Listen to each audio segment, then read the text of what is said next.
My name is Gregor Thuswaldner, and I'm the Dean of Arts and Sciences at North Park University in Chicago. North Park University is a comprehensive liberal arts university on the north side of Chicago. We have about 3,000 students, 2,000 undergraduates, and 1,000 graduate students.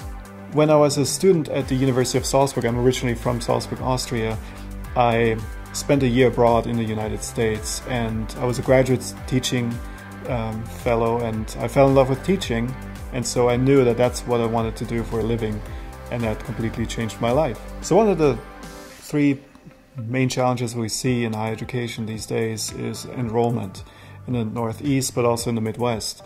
That is, we see fewer and fewer students graduating from high school and fewer and fewer students enrolling in colleges and universities. The second challenge that we see is a misperception when it comes to the word liberal arts. We are a liberal arts university, and sometimes people think that liberal arts means we're liberal and we're only interested in the arts, and neither one of those ideas are really correct. So what that means is that we focus on classes in literature, mathematics, the natural sciences and the social sciences, and students learn different skills, transferable skills that they will need when they go out in the job market, because those are the skills that employers are really looking for. The third challenge that we face is also misperception when it comes to private colleges in general.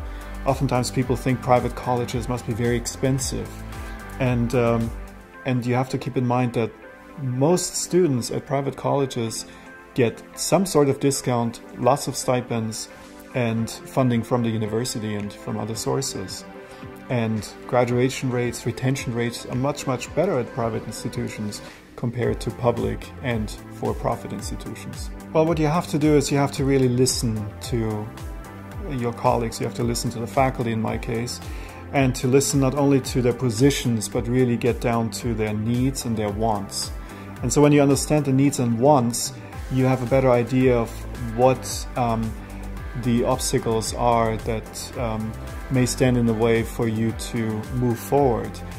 And I think if you're sincere, if you're authentic, if you listen and you take criticism and other ideas seriously, you can really work with people and find ways to move the institution forward.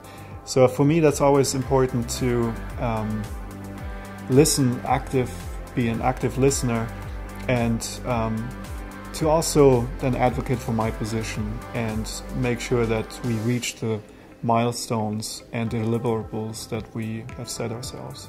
I think what's really important is teamwork, that people trust each other, that people can work together even though they may disagree on some issues, but they still believe in the mission of the institution and they want to move the institution forward. So that is really important, to have that sort of an attitude, to have a growth mindset, knowing that, you know, our industry, the world is changing so fast and you have to keep up with it. And that means you have to be a lifelong learner. You have to make sure that you understand the challenges, and you have to understand your operation too, your organization really well, the things that you do well, and you want to focus on those.